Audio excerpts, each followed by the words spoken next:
There we go. I was trying something new. I was trying a new streaming setup with things. So welcome. We're Trek Talk. We are live on twitch.tv/calling up justice. We are live on YouTube. Claudia Alec calling up justice. And oh look, there's people here waiting. There was someone waiting to watch. We have fans. That's amazing. Y'all, we were here last week to talk about season 1 of Star Trek Starfleet Academy.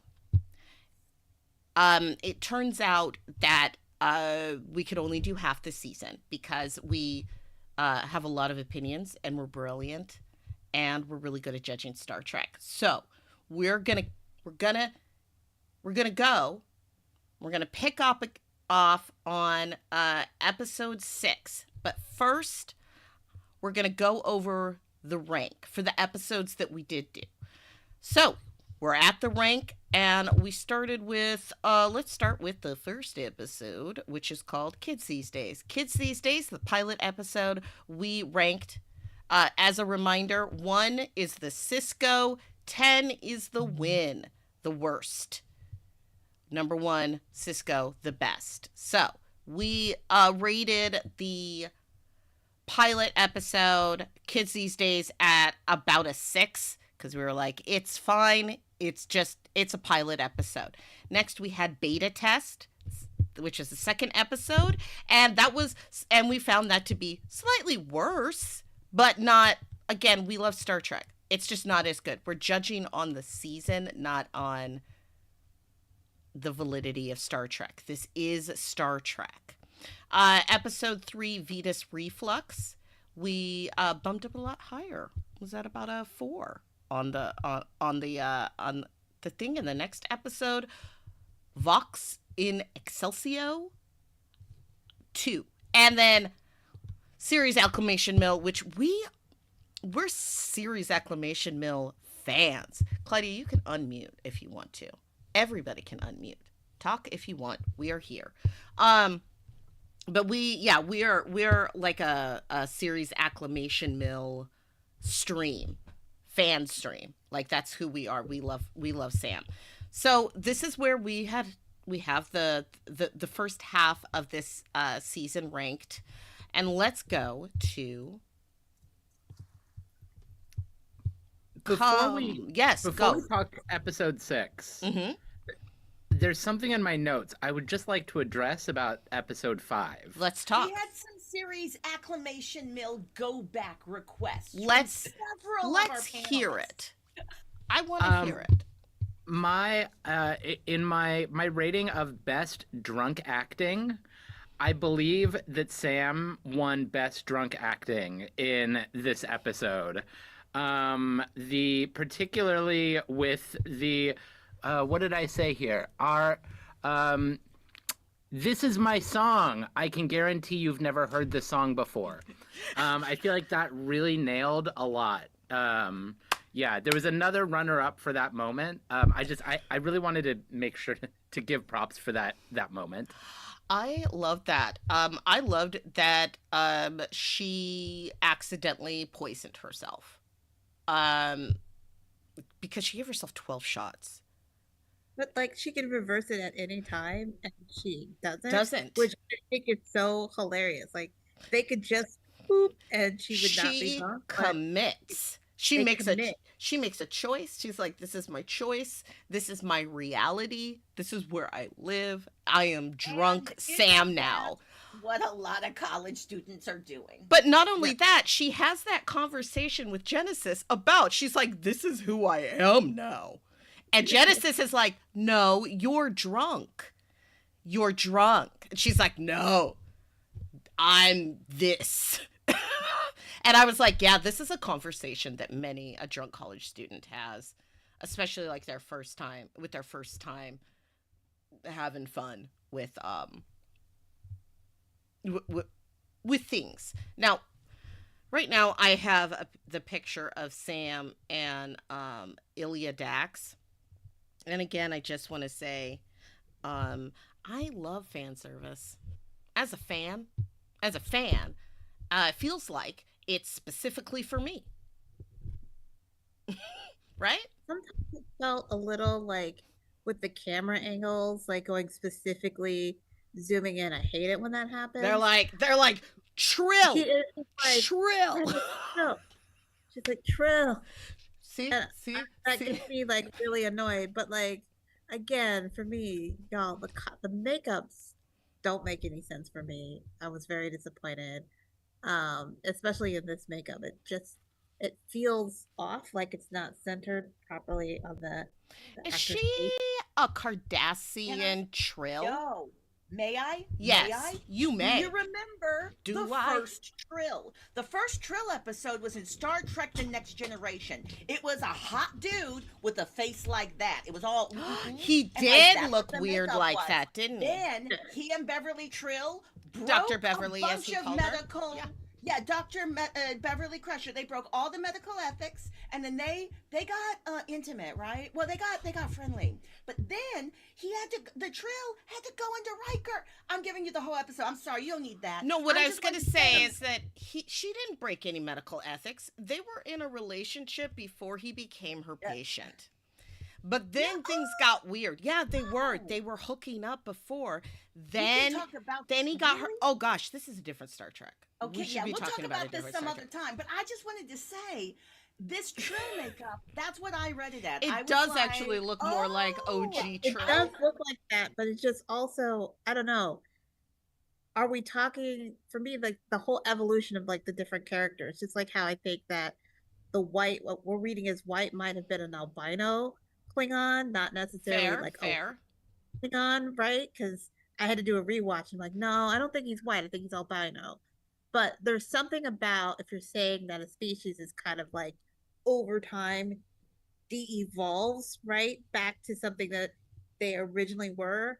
I would have liked to see more hybridization. I think Elia Dax is not full Trill. And I think that I think it is for a purpose to show us yet again and remind us that you do not have to be Trill to carry a symbiote. Because help me out with a name in Discovery. Gray's partner. Gray's partner, whose name I'm blanking too. Who has the Trill and is a human, and it's like, I think this is just more of a reminder that like they don't have to be. They can. Like I get it, but remember, I'm like, I don't know. No, it does feel like also like Tawny Newsome didn't want to be in makeup or wanted to be in fun makeup, and like I don't know if it makes a ton of sense. So I agree with you. Adira was their name. Adira. I like that. As for Elia Dax, whether like that Trill, full Trill, I don't feel like it's any of my business. I don't know. I just don't care enough. But I feel like the makeup is not flattering on the actress. I feel like it kind of flattens her face in a way. I don't know. Yeah. I can go with that. I don't know. I can go with that. Yeah, okay. that's what I said. But that's on purpose, though. Like, that's the actress being like, please make me unrecognizable. I've been on 2 other Star Trek That's shows. what you were saying. I've been on 2 Star Trek shows. Yeah. I am totally. one of the main writers on this show. Yeah, she's also a writer. And a producer. Producer, yeah. What's an actor who's been on every single Star Trek and he's played all the Jeffrey different Combs. characters? Jeffrey Combs. Yeah. So sometimes Jeffrey It's Combs like that. His holiness. looks cute. Sometimes he looks funky. He looks creepy. Yeah. Tsumkasa. It's weird. It did not look like Jeffrey Combs. Oh God, I love that word though. Tsumkatse! Like it's super cool. What did you all think about the end of this episode with Jake and the book? And I was crying. It was like it's literally what, like, I mean, the episode was already the Sisko, but it's what tipped it fully over to the Sisko by giving us 2 Siskos, because they gave us a little Jake Sisko, which was just lovely. That was And I've always wondered, like, does that mean Jake is part prophet? And this is kind of the answer to that. Oh. Well, yeah. Of course. Both of his parents are like godlike creatures. So you would think that he'd also inherited that as well. Oh, that's gotta be. I didn't even think about his mom being possessed when he was Yeah. conceived. Yeah. Yeah. Yeah. He might Yeah. be. He might be a little. A little. I mean, Whoa. I wouldn't mind that. I wouldn't mind that. But I wouldn't mind that either. let's continue with this season. We're gonna go to episode 6. Come Let's Away. It's written by Kenneth Lynn and Kylie Rotsetter and directed by Larry Tang. I'm gonna read some things and show you some pictures. So this episode opens on Caleb and Tarima. I was not interested in this part, y'all. I just want to say that they are together now. It is obvious. She takes him to her mental space through a bond that they do not call anything. Then she touches an old robot teddy bear and sees some really bad memories. They separate and are weird. Then there's this joint mission. They're like, hey, we got this big mission. Ake and Kellerick send mixed teams to the USS Miyazaki, a derelict carrier the War College has used as a crisis ground. And this is it's experimental. It has a post-burn singularity drive that malfunctioned and destroyed the ship, killing all 272 crew. The away team, which is Caleb, Jaden, Sam, and the War College cadets Bobby and Kyle. I mean, I'm a Kyle fan too. He doesn't even have to do anything. He's a great guy. Kyle's a great guy. And Very anyone who has supportive. anything to say about him, I'm like, guys, he's a really great guy. Leave him alone. We love Kyle. But we love Kyle. He's a supportive boyfriend. So they board the Miyazaki to restore the power. Genesis and Durham stay on the Athena with Thok to provide tactical support. Ship is dark. They turn the ship on, and then the bad guys show up. 30 unknown power sources surround the Miyazaki. The Furies board cannibalistic scavengers, hybrid organic mechanical beings, and take the away team hostage, jamming transponders and communications. Ake and Kellerick are cut off from the team with no good options.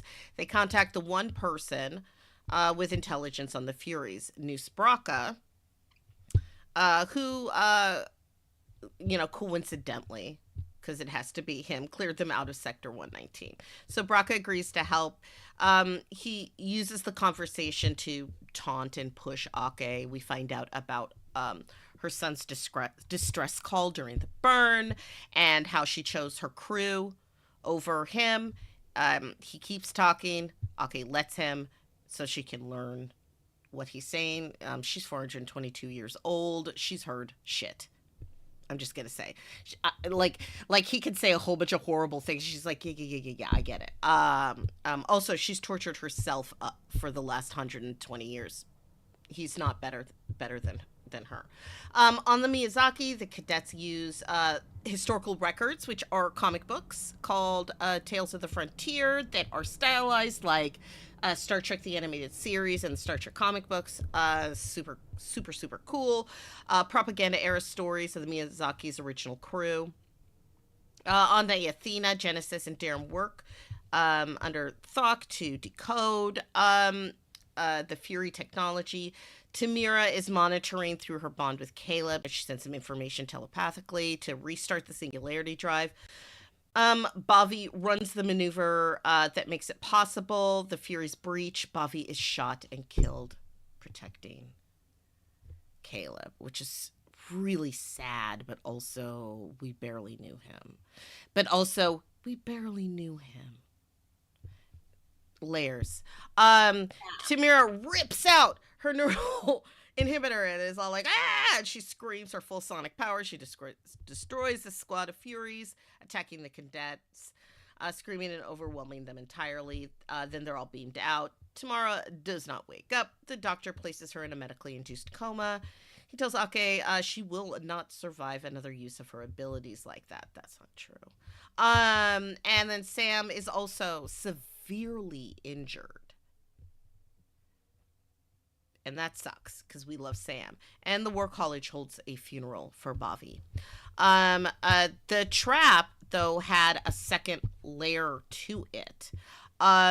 The entire operation was a cover. Braca used Ake's attention and the USS Saratoga, which was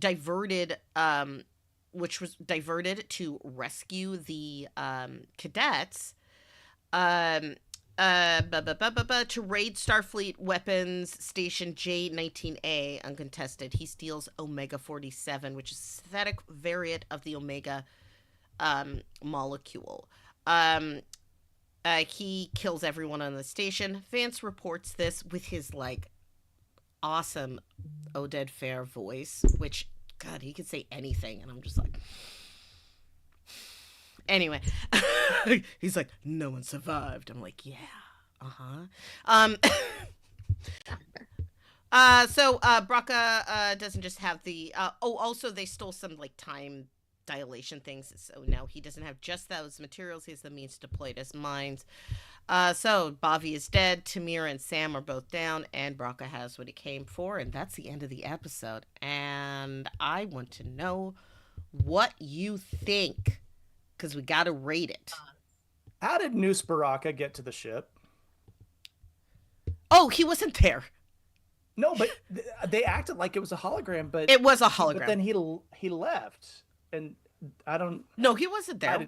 He wasn't I was there, so was he? confused on whether he was a hologram or whether he was actually there. I didn't think it was consistent at all. Was he there some of the time? Because they talk about him leaving. Maybe. Yeah. Oh, so he was there for some of the time and then not there for. Oh, yeah, I didn't catch that. It's very muddy. I'm gonna say that in and of itself kind of tells us where this episode is. I will not say. I would say that this episode, in my opinion, is probably at about a 5.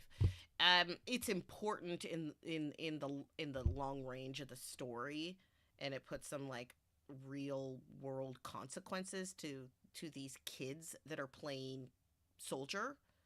But Claudia, opinion.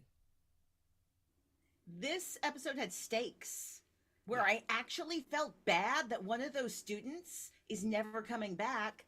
That's good writing. That's really good writing. Because also, like, the entire, like, this is half fan service, half I was with them being comic book nerds and then connecting to characters who are both like, yeah, I read the comic book. We have that in common. I loved that, actually. And pretending like they didn't read the comic? Yeah. I enjoyed the sections where they showed us the comic because I was like, yeah, that looks like a Star Trek comic. So I enjoyed that they were giving me a little fan service doing that. I liked the stakes. I cried when the character died. And I'm really interested in a conversation about disability representation because Tomorrow is disabled and has an assistive device, but then in future episodes I'm like, was that assistive device helping her or holding her back? I need more details. So I do like a character that has a complex disability representation. I enjoyed that. And I have some opinions about her device as well. Because I think that it was a MacGuffin, though. Like, it keeps coming up when it's convenient to the plot.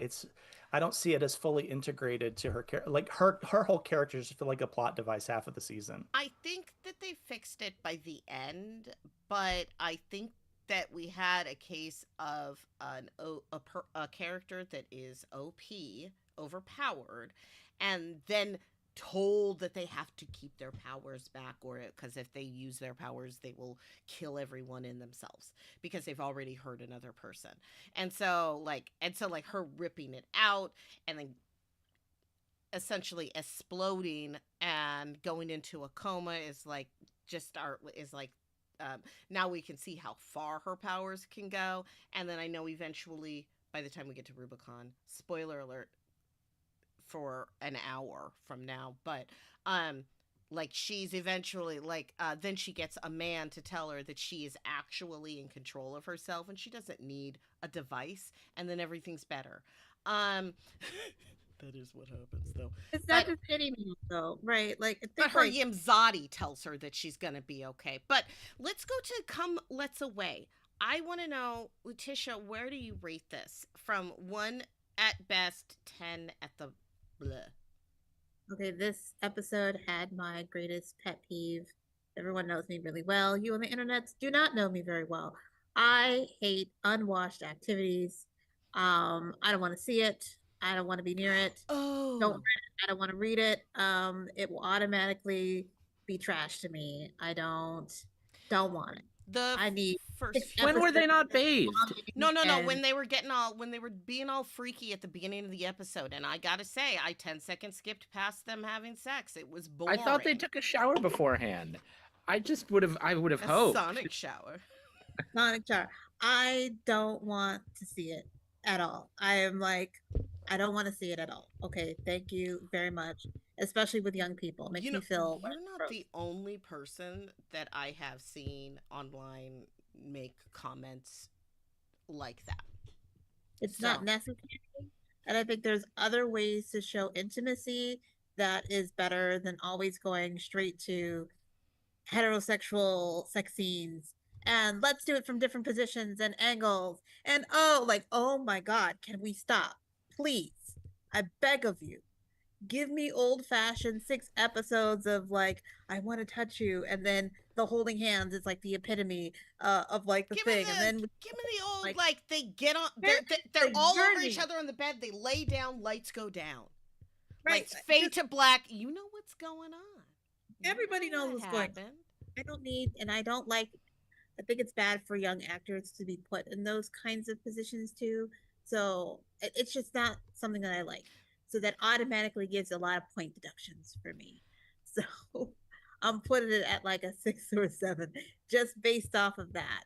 And I also have complex feelings about this inhibitor thingy, but I also have been given a lot of assistive devices that the adults said would be good for me, but were really painful and uncomfortable and didn't help me at all. And it took like a lot of work to be like, nah, I don't need Yeah, this. yeah. So that kind of, I wish there was more of a narrative around that. You know, if we had gotten more, because it's not that she just hurt anyone, she hurt her father, right? Yeah. And he now has a disability because of her, and but nobody is teaching her how to use this in a way that could be for good, right? So if you don't teach someone, then of course, as what children do, accidents will happen. Right. So hello, I've been a parent, it's awful, it sucks, but sometimes that happens, right?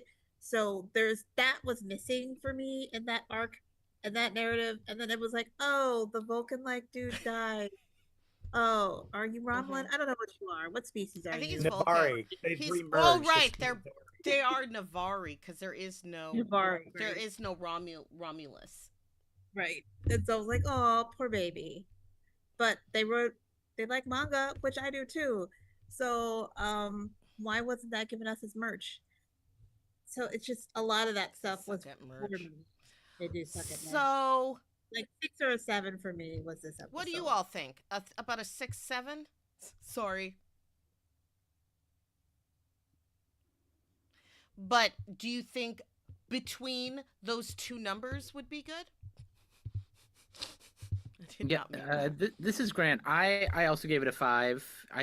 Claudia, I see you gave it a 5 too. So a 5. We got a 5. We got 2 5s. I gave it a 7. You gave it a 7. I'm gonna put it at a 6. It actually at about the same good quality that we would say the pilot was. There was Yeah. another element of disability representation in this episode that just kind of came up for me around the Furies as being these semi-injured injured beings that are human hybrid, and they're just always angry and want to be cannibals and eat people I don't know. I just gotta like these people are wounded. These aliens are wounded, and therefore there's no negotiating with these evil beings. That I just found Yeah. as like it just felt kind of like easy writing, and I really didn't care about the Furies at all. It just sort of was like, and these are the really bad ones that they have to be really bad Ooh, because they're so scary. they They're monsters. they Ooh. eat Fast people. space zombies have become a trope in the last 20 years. I feel like I see them fairly often now. Yeah, I was gonna say, what were they called on Firefly? This Reavers. The Reavers. Reavers. That's it. Yeah. Yeah. That's immediately what I thought of. This episode was very derivative. It didn't have very good continuity. I do want to highlight two short phrases, the best and the worst, possibly of the entire season. Early on, they used the phrase colonizer bullshit, although I think it was just kind of throwing it in there. I'm not sure it was a very well thought out thought. But then at the end, they used bureaucratic chlamydia, which I Oh, absolutely hate yeah. the way STIs are deployed in an unrelated subject matter like this. Now, you say that, and that actually made me think of a thing because I watched the episodes. I watched all the episodes today. So I was thinking about how a lot of times in fiction we've been given villains that the issue is actually tone. The villain's not wrong. It's just the way they're going at it. And then we get Noose Braca, and it seems like that's what he's trying to do, but it isn't that. But he isn't that. He's pretending like he is a misunderstood villain. Like he is acting like he's Kilgore from Killmonger. or Killmonger. Sorry, Kilgore's Or someone else. Magneto. Or Magneto. Like he's acting like he's like that guy, but he isn't. He's He's not that he's guy. just a petty child and a murderer. And that is just a thing that I was finding interesting about his character is that he's trying to be that guy, but he is not that guy. He is not a hero. He wants to be. I hate this character, but I do think they do a much better job of presenting that that just pathetic quality in this character than like the last 8 Marvel villains that have done the similar track. Mm-hmm. It's true. But it's also Paul Giamatti, who is just absolutely amazing, and he looks like he's having fun. And that's with what this, it's about. and that's what None of the makes kids are having fun, just him. it's just like he's in it. I'm like, yeah, He's like, ha ha! I'm into one more Star yes. Trek. This is amazing. That cast is effing stacked. Yes. I'm a little jealous of those young performers getting to just hang out with all those actors and Yes. see how they do that because they Mhm, do mhm. it at an award-winning level for like Yeah. 30 years plus. Very impressive older cast in the show. Very like you can see I love their interactions, especially Noose Braca with Caleb and the way that hey kid, it's just kind of it's so Your it gives me hate is gonna keep you. Your hate for me is gonna keep you warm at night. It's just like Okay, I know we got to move on We because we're do. half We hour do. into the stream. And we've only Any- talked about one episode, but I'm an asshole and I want to say one more thing. This you mentioned it, Maya, and it might actually be in a later episode. I've been curious about the choice to cast Anthony Natale. This entire show, I've been like, what came first? The wanting to work with the actor or a character who's deaf and then coming up with a plot point to justify having a deaf character and then having to search for them. Because I'm remembering Howie Seago is an amazing deaf actor who played like an alien who needed 3 different interpreters to interpret his feelings, and one was a super perv. And I liked that episode. I did. I did as well. So yeah, I'm just curious, throwing it out there. No, that's really interesting when you say like I like that episode. And we're like, yeah, because like at the time we're like, look, representation, and now we're like, I mean, we do it better now. Also, this is I actually started to like Kellerick a little bit more in this episode. This last one, but now we're going to the next one, vacation time, cosine. Oh yeah, and the number one thing that I really really needed us to all see is Sam's hair in this episode. She's I about need to to get go the off to the spa, and she looks amazing. I want it. She looks so good. I want Oh, thank you, hair and makeup, for giving us this joy. I feel like I'm gonna need to. I'm not going to at this time, but I'm going to need to look up who did the hair or who has done the hair for the last few years of Star Trek, of this new iteration, because hot damn, um, they've really been they've really been treating Black people well, Yeah. in a way that has not been done. And so They did burn him dirty in the first. I hate What was looking at it. I hate looking at that pilot. Looking at that pilot makes me so upset.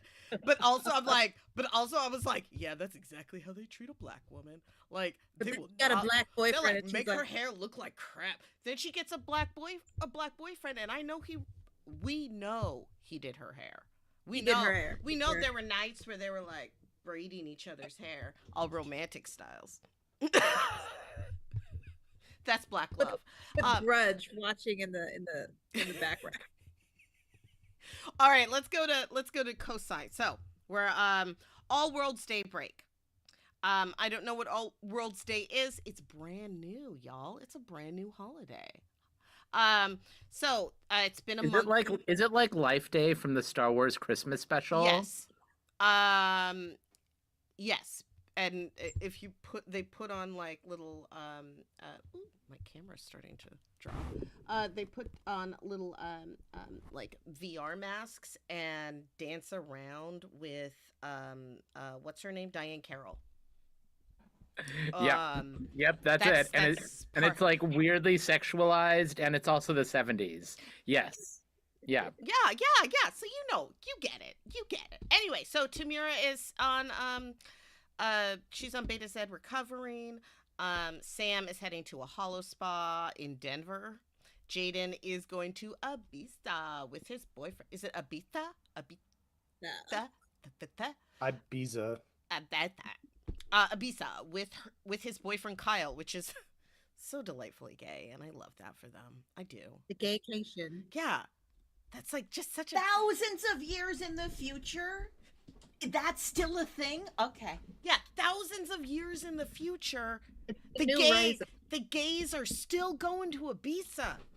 Yeah, the gay beach thing is like, that's an infinite dimension, going to the gay beach. I love Yeah. that. I was like,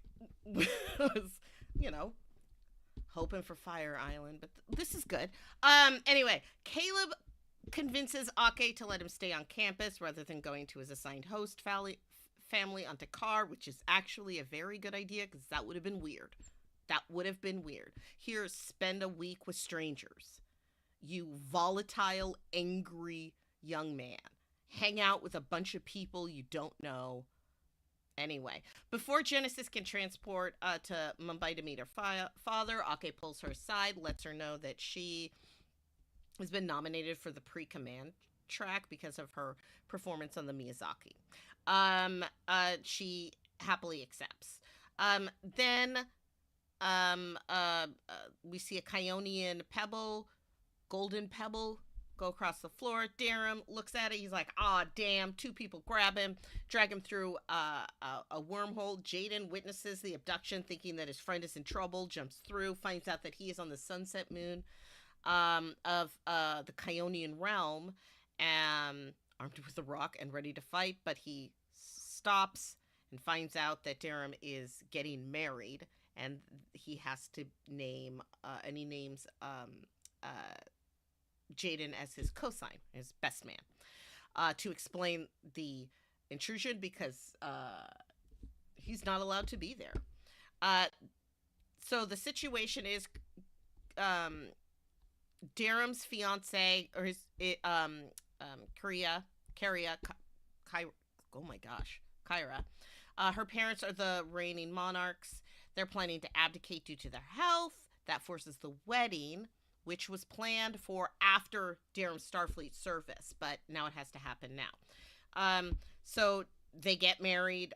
So they get married on the moon, not on Kyonia, because That's what makes sense for the story, because he can't have an underwater story. That's costs money. Anyway, so Jaden pushes Darren to walk away. Darren is like, "No, I'm getting married, man," and then like says some rude thing about running away from his family. They fight, and Jaden's like, "Screw this! I'm going to Ibiza."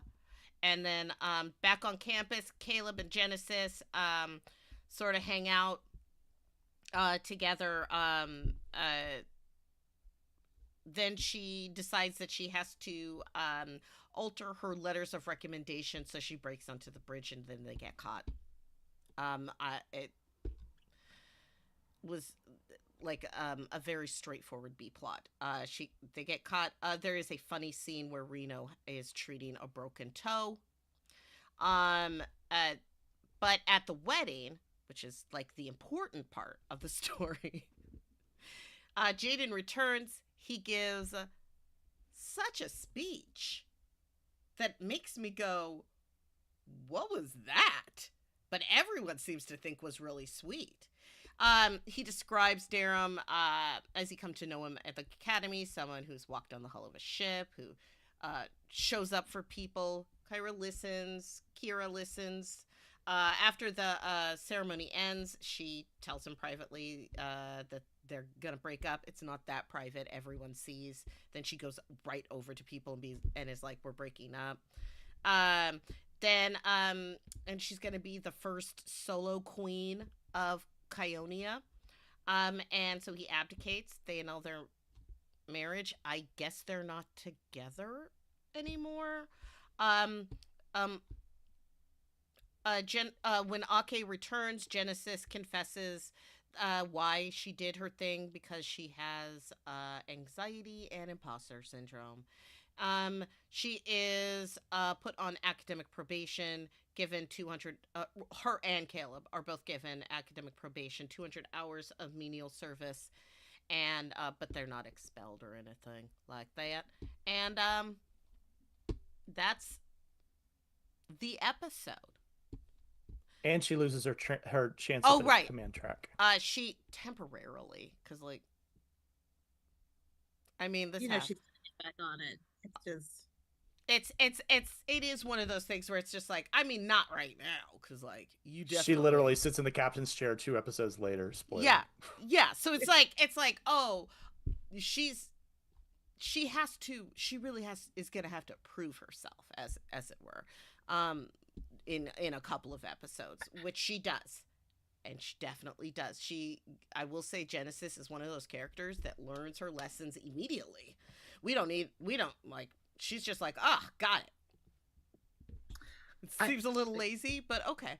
This is Grant. I feel like this is another one of those moments. I had this a lot throughout this whole series, and also with a lot of this generation of Star Trek, which is that when you do an 8 to 10 episode season, you don't get the kind of character arcs that you get like you do in the old one. And so it's like Genesis is suddenly in the captain's chair 2 episodes later, whereas like this would have happened at the beginning of a season with 24 episodes, and then the end, and then like 20 episodes later, 22 episodes later, we would get the payoff of all of the trust that she had to rebuild. Remember and when Tom Paris that's exactly what I was thinking down of. from lieutenant to ensign, and he was an ensign for a while. And she treated him badly for many episodes. She was not wanting to, like, they longer than she did the Maquis. Right. Yeah. So that really came up for me at the end of this episode, and throughout the season as well. Yeah, we don't have enough time. Episodes like being salamanders and having babies together. Exactly. And that never happened. Right. And this episode actually felt like we would have had 5 episodes like this, 8 episodes like this in one of those seasons, rather than just one where it's like really into antics. I feel like I can see the writer's room, where you've got the post-it notes on the board and it says this character starts here, then this happens, and this happens. And I'm a little too it's not being genre savvy, it's being industry savvy, right? Exactly. So I know what it feels like when I see a character arc happen over 5 to 6 episodes, and then I know what it feels like now and sounds like now when they make it happen in one episode. Where Yeah. you're like, oh, I didn't know you were messed up like that. Was that foreshadowed at all? Every character has a starting place and a change and an ending place. They only got one episode of development each. Yeah. Yeah. Work with what they were given, right? Which is, I think, smart Mm-hmm. to do, given the constraints that they had. I felt this episode gave us more insight, obviously, into, he starts out as this ass of a person, and you're like, dude, why do you like this? And then he's got the whole hidden girlfriend that you're like, secret oh, girlfriend. secret girlfriend, and Secret girlfriend she through killed the tunnel. In Canada, I mean To your Kionia. wedding.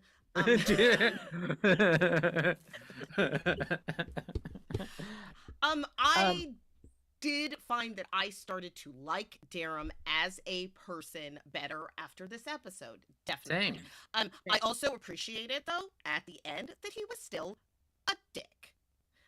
Darum, like that comment Kyle- that he said to Kyle was not necessary and made me mad, but also was like, that's so Darum. they should all be a polycule and accept that that's who Darum is, and Yeah, we don't. they we- did.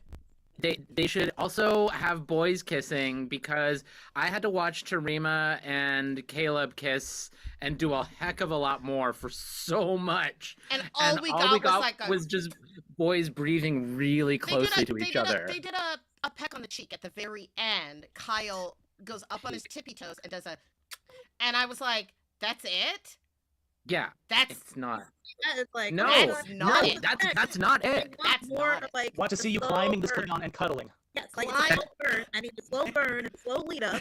Right. Cuddling. And then I was like, oh, and you don't have to give me any more. Like, and then it'll happen again. And then they just pull the sheet over each other. yeah. Right? I have Everyone an goes to a active console that's just having lights blinking on it. Right. I understand what you're saying here. To a certain extent, I go to Star Trek for romance. But that said, college kids be doing unwashed activities a lot. Like, I'm remembering my freshman year in college, and it wasn't me, but man, it was loud in the hallway where you just be like, yeah. I can hear it through the walls. This is horrible. I'm going to the library. So, like, low key, that feeling of, I don't know, like, revulsion that I was getting as an audience member, I was like, this feels appropriate for the setting. So But I'm I feel not like totally there could mad. be more tell, less show.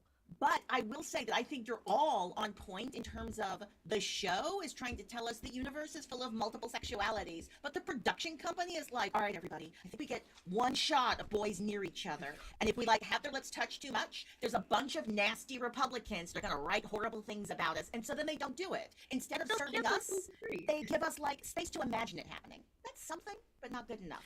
Yeah, like, I will say specifically in this episode, we get, like, we do get the domesticness of Reno and Thok arguing over the hurt toe, that general concern that a loved one has for their partner. And then You're we going have- to die. No, it's just my toe. You're going to die. I can't live without you. It's just they love each other so much, and I love that. And I like. I mean, it's one of those things where.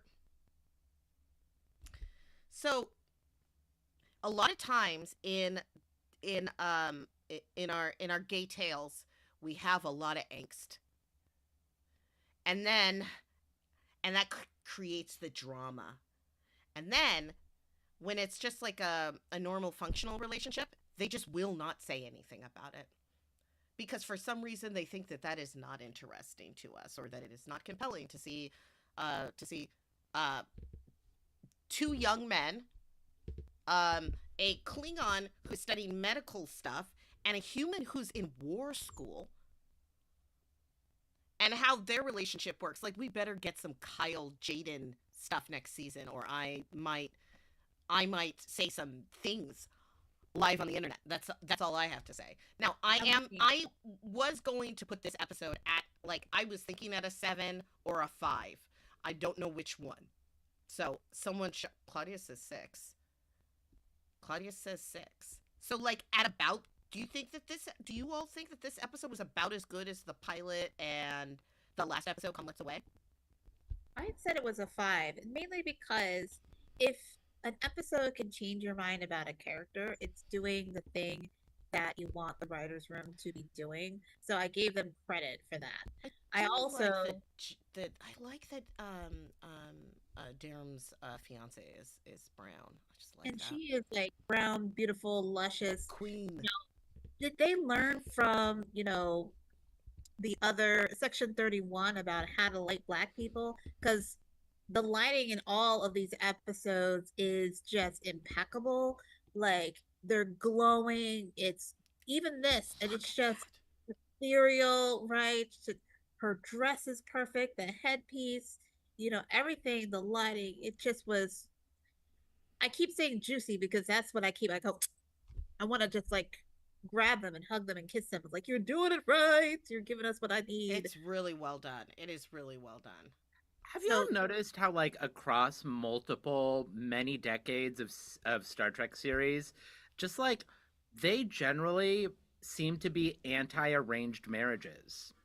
Just like broadly, it seems pretty consistent. There are a lot of arranged marriages are bad episodes. And they all fall apart. But that's because they're with series regulars. You can't have an arranged marriage with the series regular that has them being a ruler on another planet.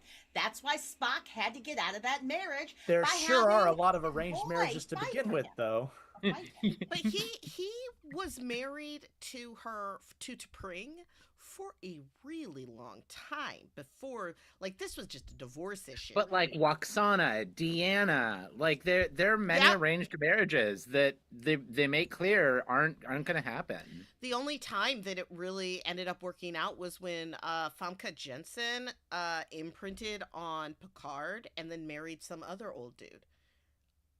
And that worked. I was just thinking of that episode. That worked out for her. So I gave this episode a 4 because of how much it made me like Darum. Like you said, Letitia, I feel like it really gave a lot of character growth. I wanted to give it a little bit less because of the Caleb bathed in oil, shirtless scene that I feel like dude bro has not been doing leg day. Like he is not, he is big, but he's like muscle suit top and then like his little legs and so I would give it a 4. But he does do butt day because he does butt day, but like those that's just front of those I'm just gonna say just this. squats. The only reason we're having this conversation is because a bunch of showrunners were like, this actor's magnificent. Let's write in some excuses for, like, he just doesn't have his shirt on. Hey, hair and makeup. Could you make it pop on the camera? And they're like, you more oil? Okay. And the actor's like, you want me to flex while I'm lying down? Okay. So I feel like this conversation is by design. Well, like, why didn't we get that with Nog? You know? Where was Jadzia? And, like, I feel like Quark and Rom, like, our, Garrick. We could have had our sexy chiseled Garrick moment. Day. It was the 90s. They didn't know what sexy was back then. They did. Little kind of the brain projection that was in love with Sisko and flirting with him, and she's in this very kind of ethereal, sexy dress that I still want to wear to this day, and just running around the station. But like, the gratuitousness that is, let's keep taking this man's shirt off. I was like, I'm ready to move on only because I sense the next episode is going to have us chit-chatting a lot. This next episode. Oh my gosh. I just wanted. I put the tradition episode, the one we were just talking about, pretty close to the bottom. I liked the character development for Darum, but I don't think it succeeded as well for Topanga. I mean Genesis, because whenever I see her, I just think of that character. Claudia knows. Claudia knows. I can't unsee it. I feel. All right. No, you're like not the wrong. character, Yeah, especially, not just the look, but Yeah. yeah, let's do a 5 because that's averages everybody. That's a lot. Okay, now, y'all, I forgot to do something, and I'm trying to see if I can do it right now. So what happened is that the pictures for the next episode, I don't think I put them up. It's okay. Um, so I'm just gonna tell you. So we're just gonna look at this picture from episode 9, 300th night. I'm just gonna tell you about the life of the stars, which is funny because it is one of my favorite episodes, and for some reason, no pictures from it. But No Tilly. the doctor opens with a log entry. He watches another dawn alone. Time for him is not an emotional current, but a measurable constant. He has lived 900 years, and everyone he has ever loved died. So, this is going to be a really fun episode. So, Tarima's back. She's recovered on Beta Set and has been transferred from the War College to Starfleet Academy against her will. She has a new neural inhibitor that will help regulate things for her. Caleb struggles to talk to her. Her relationship with him is unresolved, and she keeps running into him everywhere. The cadets are failing their training exercises. They cannot work together anymore. Ake calls in Lieutenant Sylvia Tilly. I do want to make a quick note because I wrote it down that Sylvia Tilly is 32 years old in this episode at this point, which is 9 years post discovery in relative time. So she is 9 years older than she was in the pilot episode as a cadet, which is fun. She was a cadet. Anyway, she's on loan from her third year rotation in the Beta Quadrant. Reno is on campus and welcomes her. They plan on having a trauma counseling disguised as a theater class. So in this theater class, each cadet is going to suggest a play. Sam, who has read every play in existence, proposes Thornton Wilder's Our Town. From every play in existence. Tilly accepts it. Jaden, who has a heavy cold, is sent to quarantine, so he's not in the rest of this episode.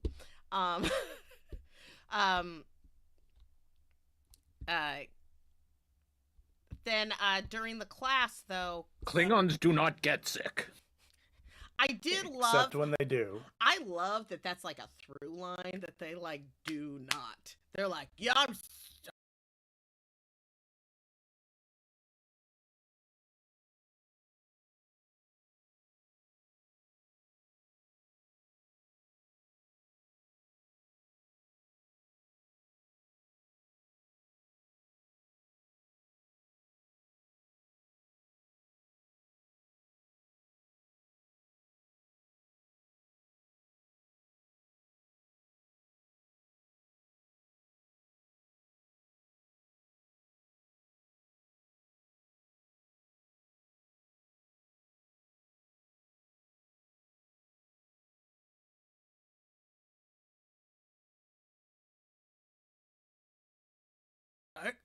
I'm feeling.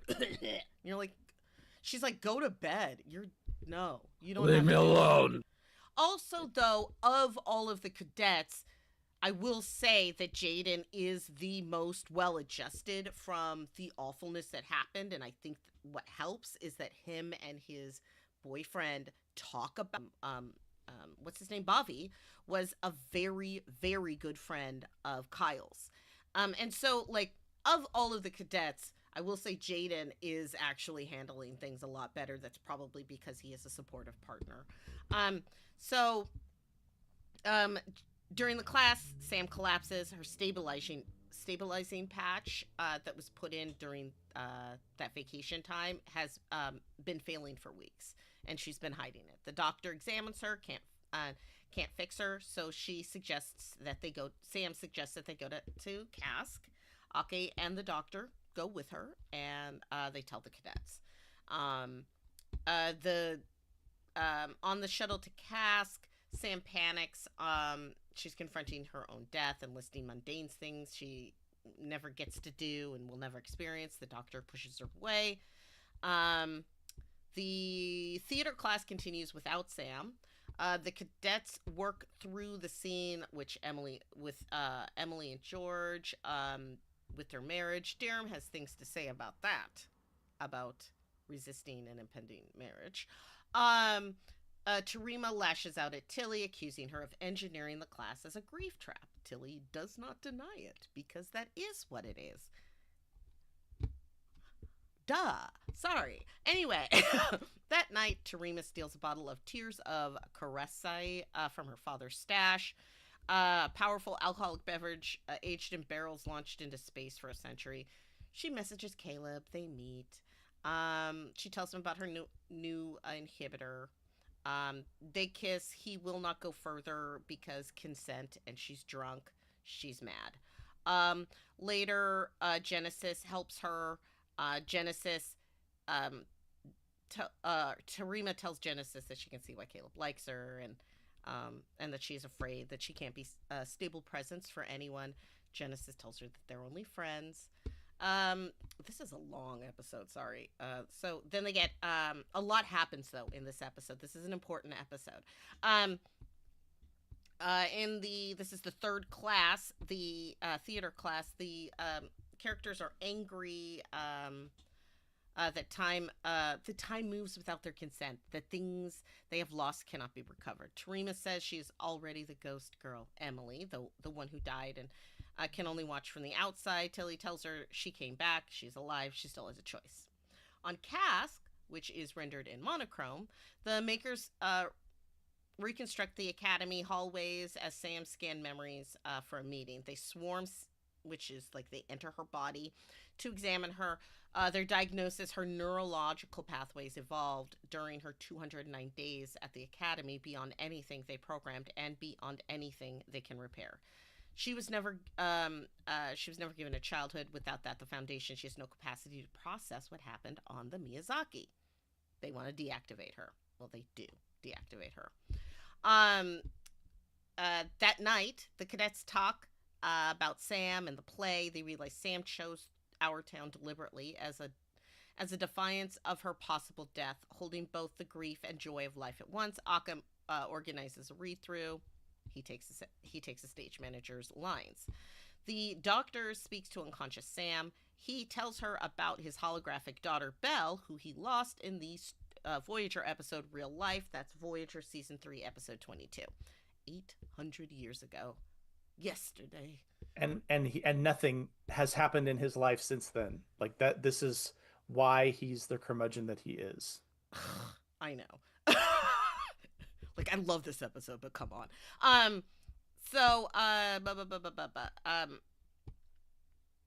He tells Ake the only thing that allows me to bear my infinity is not having to love anyone. Ake replies, "You mean not having to love anyone again?" It's like, yeah. So Ake proposes to the makers that they rebuild Sam from infancy, let the doctor raise her. The doctor says no, then he says yes. He raises Sam through infancy, for the full 17-year childhood on Cask. So that only takes about 2 Earth weeks because of a time differential.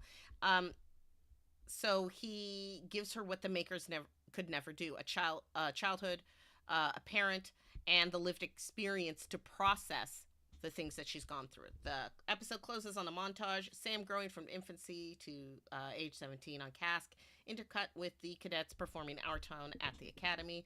Occam reads the stage manager's lines, Tarima among them, as Sam is reborn. Color arrives on Cask for the first time. Sam returns to the Academy with 2 complete sets of memories, her original 209 days and the full childhood with the doctor as her father. And then Ake has this super cool like monologue at the end that I very much liked and is very theater. And that was the end of the episode, and I really liked it.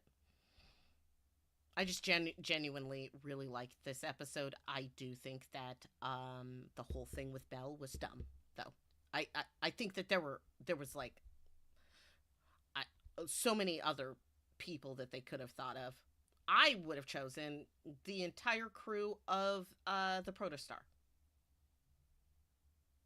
rather than literally someone that we spent They just disappeared one day. It's like they were canceled from the universe or something.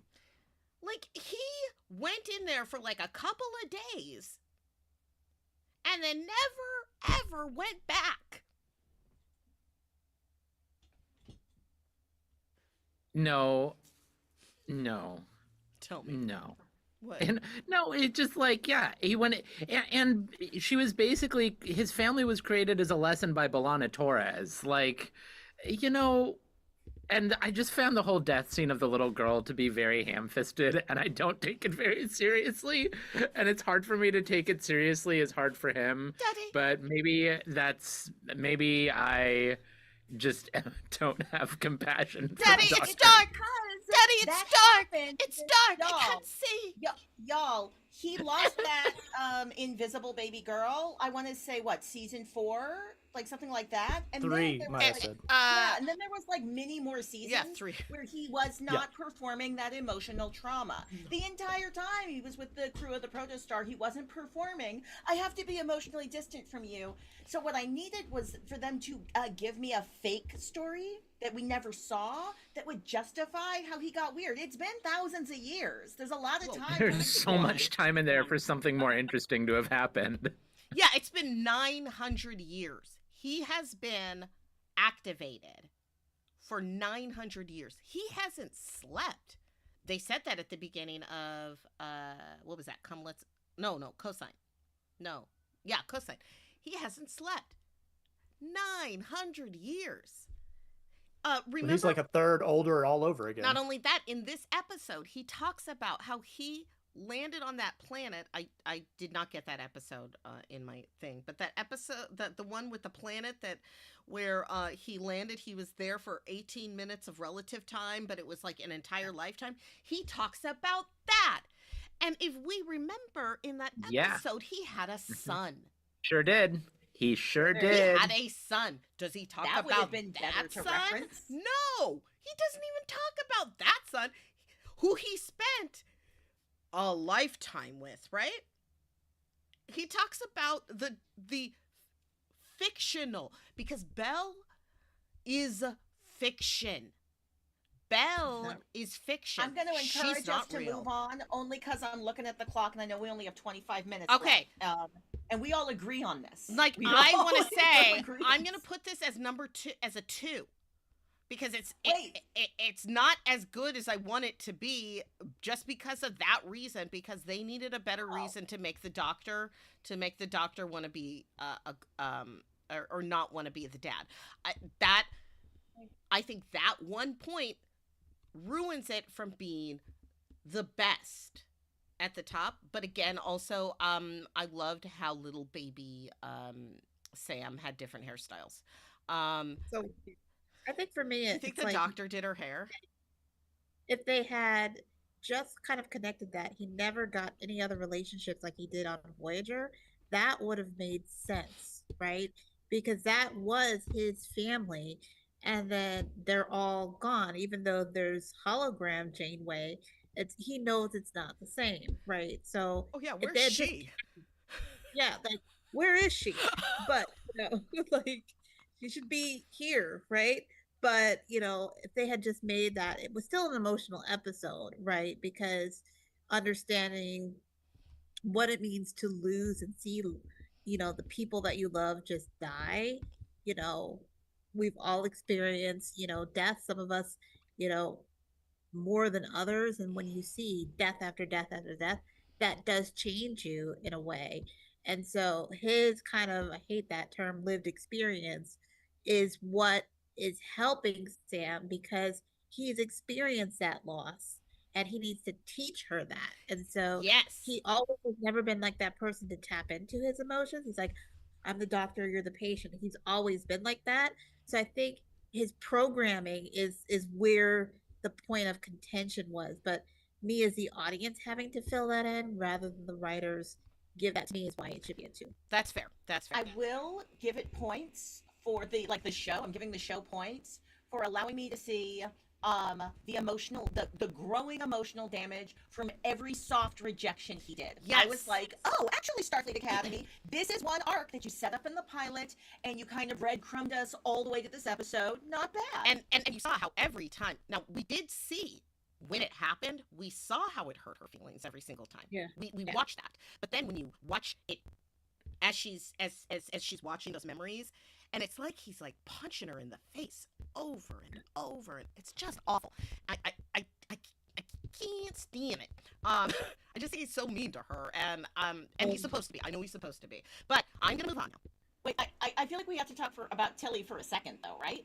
Oh, I thought she was going to be the centerpiece of this series, like one appearance, and she's with third years, even though this is the first year. oh, she's oh Yeah. oh, she's teaching probably war college kids.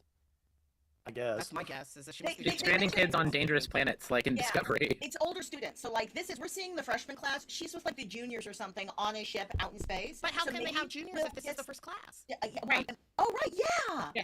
Oh, How so are she the must be with juniors? the war college. You're right. It would have to be war college students because like I don't I mean, I'm sure those Earth War College kids are super loving Tilly's energy. I did want to I love say Tilly's energy, but it doesn't fit them. I love how when we saw Tilly on Discovery, Tilly is bubbly and happy.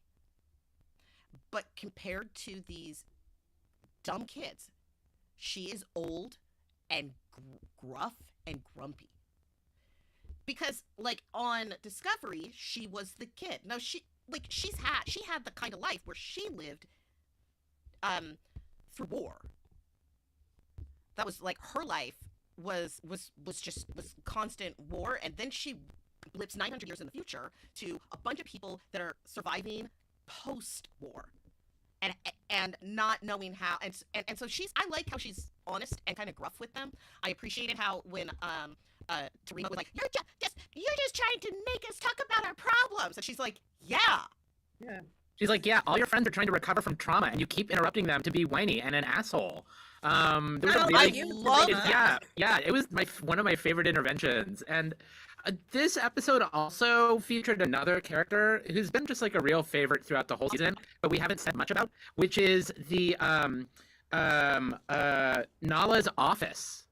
One of my favorite characters. Her office really good is character. a great character. Is a great the roaring fire, the beautiful vistas outside, Tilly and them all having a chill conversation about the trauma of the children. It was a really highlight episode for that character. I love how Nala doesn't sit in standard ways, where she bunches her feet up, or she lays on her back with her feet up in the air to be comfortable. And that is something that I really, really appreciate about her, is that she is not willing to be uncomfortable.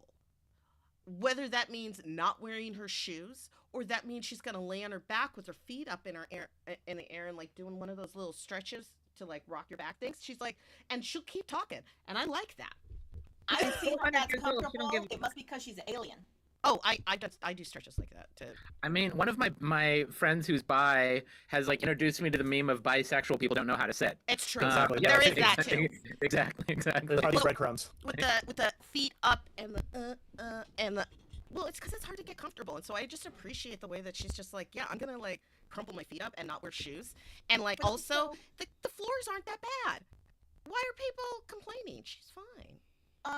Okay, I had one last thing. I know we gotta move on. We only have 15 minutes left. But also, Star Trek is obsessed with theater. Why? Because, I don't know if y'all are aware of this. I became aware of this because I worked at a regional theater and noticed how many Star Trek actors were at the Shakespeare Theater.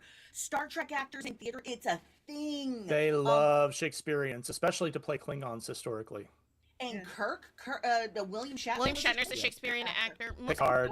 See, come on. So I don't need to say Patrick more, Stewart, yeah. except for this episode felt like because they were doing Our Town, a bunch of the ways Tilly was being, I was like, oh, I think they recognize that there's a theater nerd contingent in the audience of Star Trek. I think theater nerds like Star Trek, and that was for the folks who have that cross section of Our Town and Star Trek. And Mary Wiseman herself is a theater nerd. But like Sam we don't really have made him. Sorry, go ahead, Letitia. We don't have hollow suites. Remember how you would have like these Mhm. huge arcs, and there was always some element of play, that these Yeah. it's part of the Starfleet Right. training. Play is essential to being a well-rounded adult, which we forget in our everyday life that, you know, kids need play, but so do you as Adult. adults. And if Yeah. they're, they've experienced the burn, right? There's no real opportunities to get the energy out, Yes. and there's no hollow suites at all here. So this seems like a hollow suite episode without being a hollow suite episode. So I that I had a really hard time seeing some of these monologues taken by Tarima. Like some of my favorite theater She's a monologues bad are in actor. Our Town, and ding, I feel like her crying character really biffed him, and I feel like Sam made a mistake with that casting choice. I Um, I mean, I think we can't blame Sam. She wasn't well. She wasn't well when she gave I that think role, but that being in the play was the right thing for that young woman, and I it helped her agree. be a better person. It did not result in a better production, No. but sometimes that's not the point of that theater encounter. That's fair. Thank you. That's Thank you, really, Claudia. really, Thank you. That's Yeah. really well said. That's really well said. Like, yeah, of course, of course, of course. It wasn't for us to enjoy.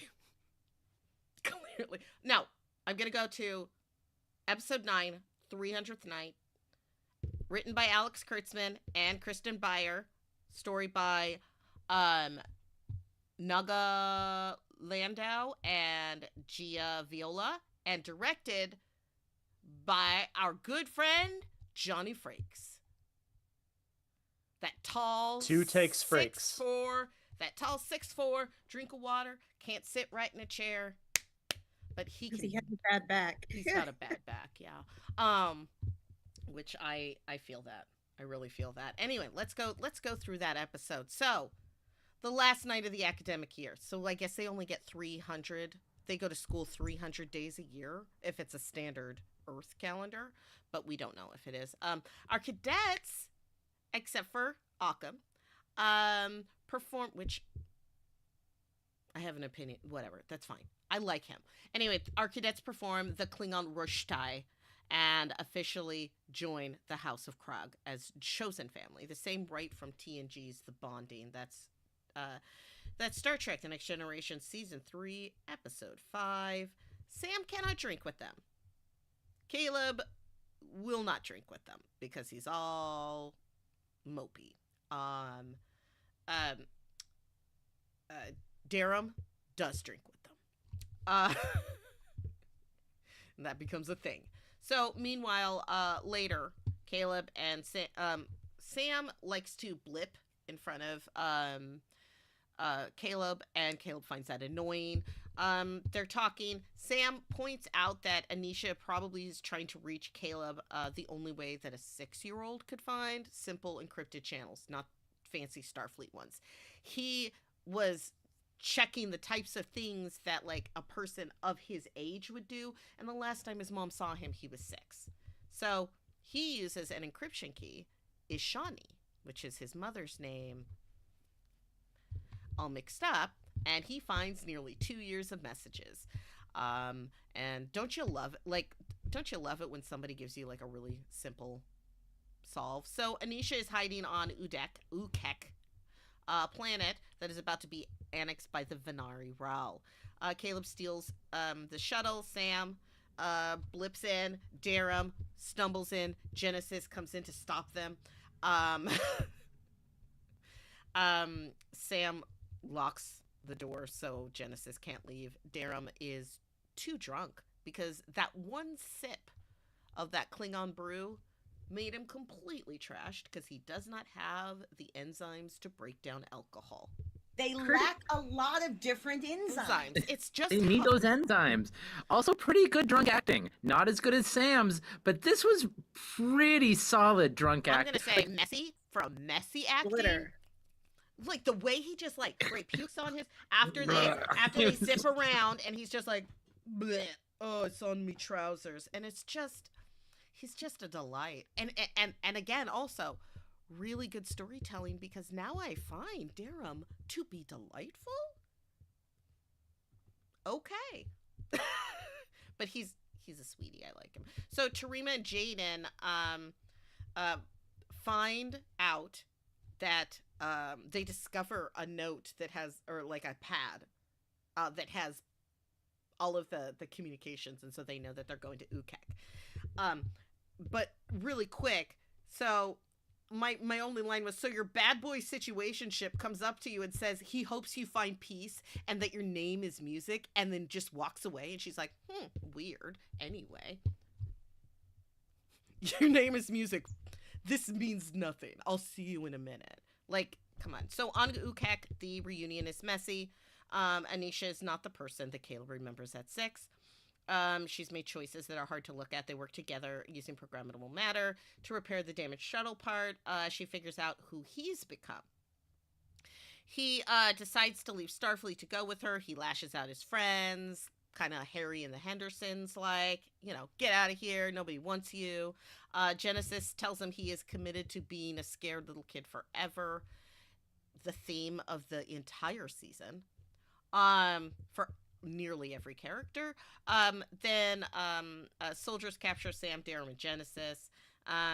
Caleb goes back for them. Anisha helps. In the end, she is shot. Athena arrives, and they go into the atmosphere, beam everyone out. Huge flex. Before they can get back to Federation space, though, they discover that the Venari Rel have deployed Omega 47 mines in a wall that is around the perimeter of Federation space. So the Athena is outside the wall. They can't go back. They can't go through without detonating the mines. And if the mines are detonated, subspace is permanently damaged and warp travel becomes impossible. So it's a lot like a second burn. Discovery can't blip in because if they do, it will blow up the mines. So unfortunately, they cannot use Discovery yet again. It's a real bummer how just Discovery can never make it there to help anyone. And that's the end of the episode. And then we get a really a to be continued. They do make it back. I like when the Doctor gives Sam a hug and she says, "I'm sorry." And he says, "Never do that again." And that was very parental and it was nice. Yeah, opinions on the penultimate. I'm wondering if can we talk about the penultimate and the finale in the We same? can. In Absolutely. my brain, it's in the same. It's in the same place. I watched them both at the same time anyway, so let's go to episode 10, the Rubicon. That actually will work better time wise. So that's written by Alex Kurtzman and Chris. Same people writing the story, but this one is directed by Olatunde Unsensami, who is also. He's directed a bunch of things. He directed Section 31. Not his fault. He did a really good job with a bunch of crap. He did, what are you going to do? But he's also one of the, he's an executive producer on this show. So, Rubicon. So, Braca has captured Ake and Anisha. He's going to broadcast a public trial. On the Venari Rel News Network. Anisha's the judge, Ake's the defendant, on trial for the Federation's sins, specifically for separating Anisha from Caleb. There's propaganda chyron scrolling on the bottom of the screen, not being very subtle. Braca tells the story of his colony being abandoned by the Federation, his father rigging a weapon to get their attention.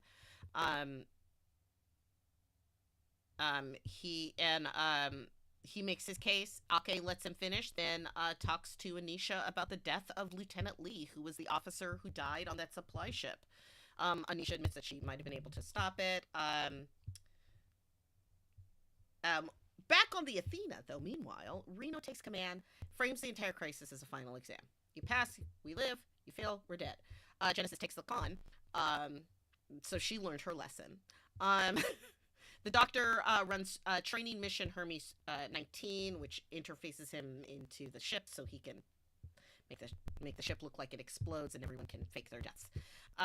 When he comes back, he is doing some word aphasia and is unable to speak to everyone. Sam and Jaden decode his mutterings. They tell him to look at the Rubin particles, because he kept saying Rubicons. Um, uh, and they figure out how to stable the Omega 47 with gluons. Because he says to her, and I want this on a T-shirt, and I have to actually check it on my phone because I think I sent it to you, Claudia, about what I wanted on a T-shirt, and it said, "Sam, who stole all the or Sam, who used all the glue?" I just like that because it doesn't make any sense, and it's a little, and I actually like it a little better than Darmok and Gelada Tanagra. Sam, who used all the glue? So they figure out that if they stabilize the particles, then the mines won't detonate. Caleb develops a program, and Sam stabilizes the Omega 47. Tamira uses her abilities and her connection to Caleb to locate Brocca's position. And then they confess their love to each other. And it's very romantic. And they still don't say Imzadi. So back on the station, or on the ship, actually, because they're in the atrium of the Anisha declares Ake and the Federation guilty. But then Caleb arrives, and he's like, "Wait, I got some stuff to say."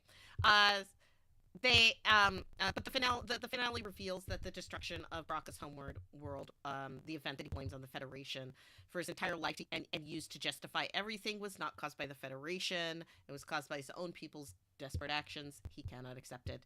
So, and then Brocca is defeated. It wraps up pretty quick.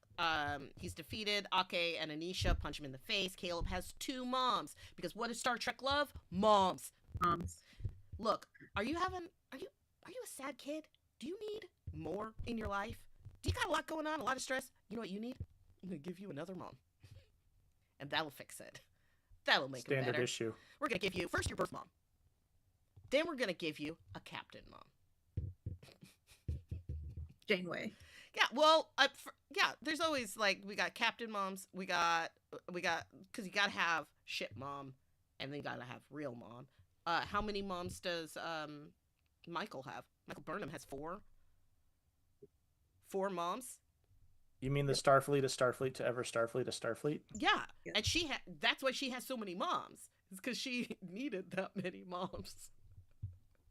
That women to calm that child down. So Caleb and Anisha, they decide to go spend the summer on Earth, because she always promised him that she would do that with him, that they would go to Earth. And Anisha is, she gets off, I guess. Like, she's exonerated or pardoned, so she doesn't have to go back to jail. Given community service or something. I think she's done the thing. And so then, again, so we see this gigantic height. Because, like, the thing is, like, look at that difference. Like, they're not even, and that's the thing, is that there are a lot of shots like that in the show, and I don't mind it. I like that they're like, yeah, short people exist, and it's fine. He would never pick her up, right? Like, he knows that he would die. He could, but he could. He did. I liked it when he picked up Genesis. I thought that was delightful, because it looked so effortless. But that's how we wrap up the season. They have this. They fix up the atrium, and everyone goes on summer break, and I guess they are in the process of filming season 2.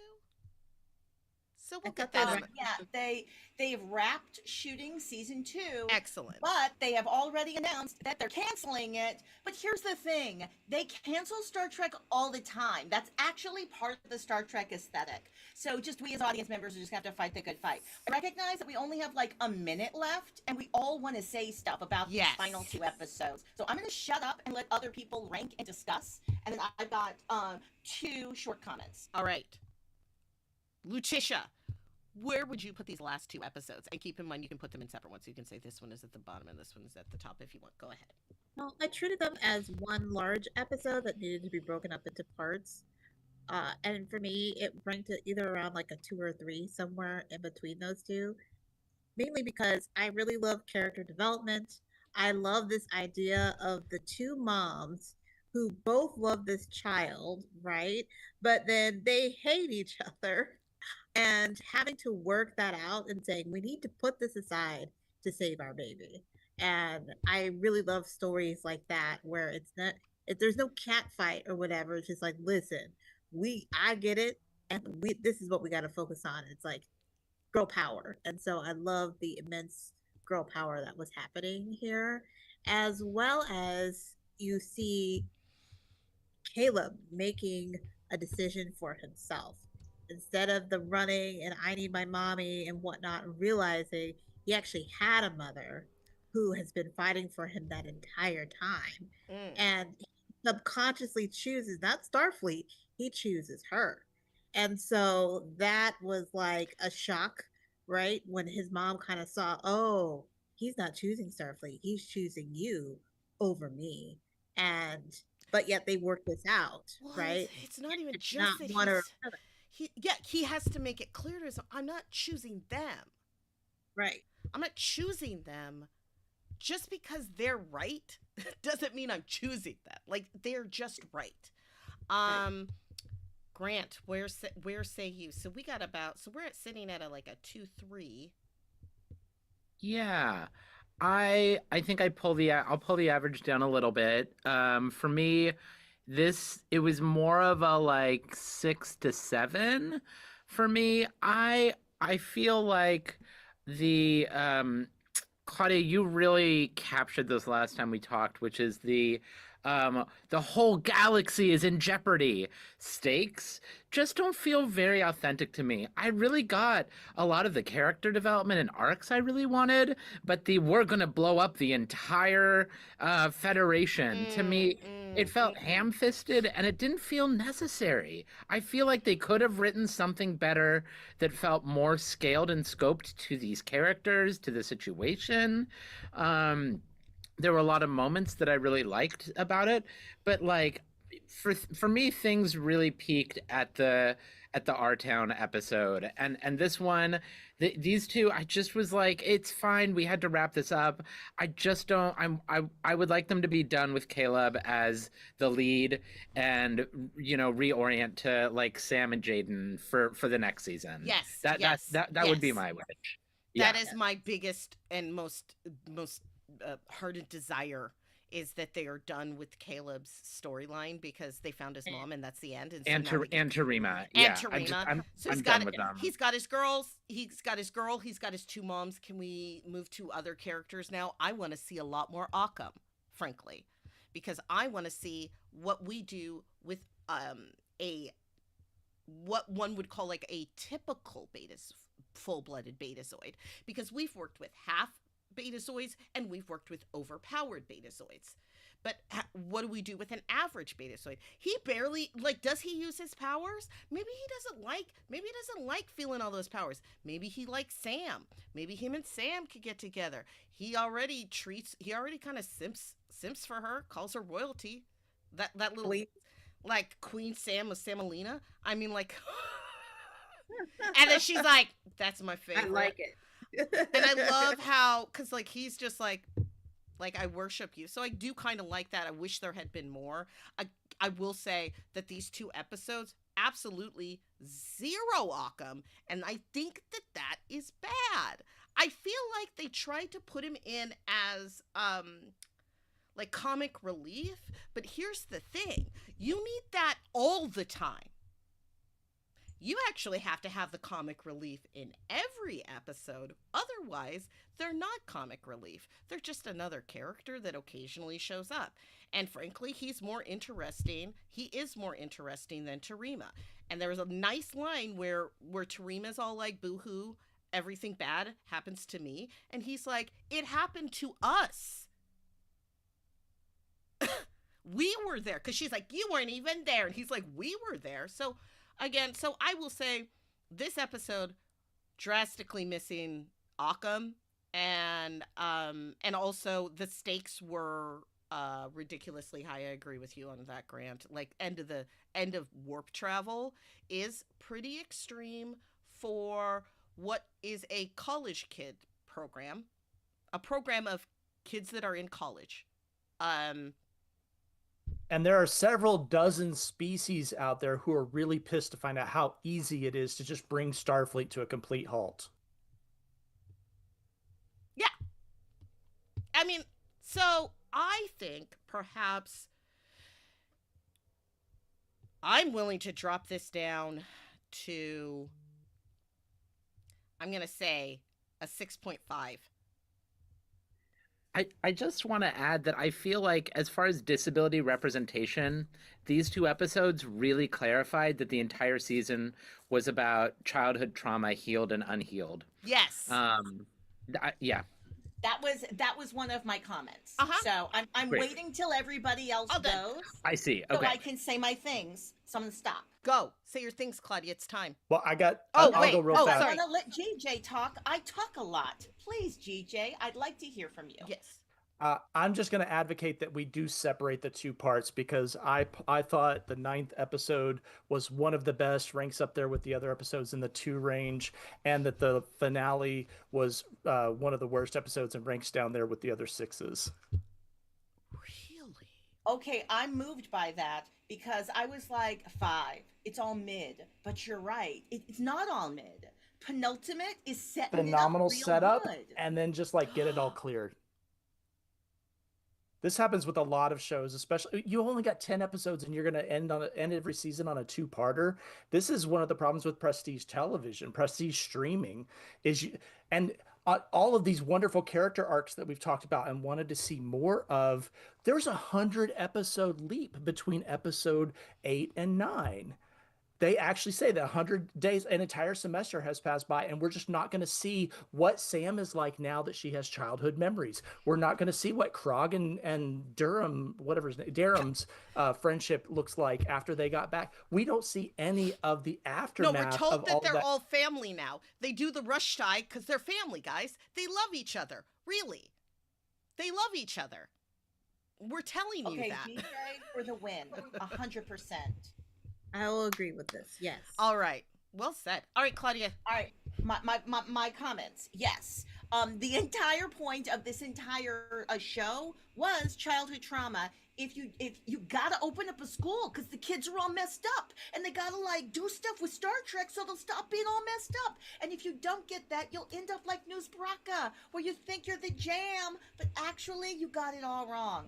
Now I will say I don't like that they'll take a character who's like actually sounds super justified and then have him do creepy shit to make sure you can hate him comfortably as an audience member. They did that with Killmonger, where it's like, well, that all sounds rather reasonable. Oh, you just killed your girl.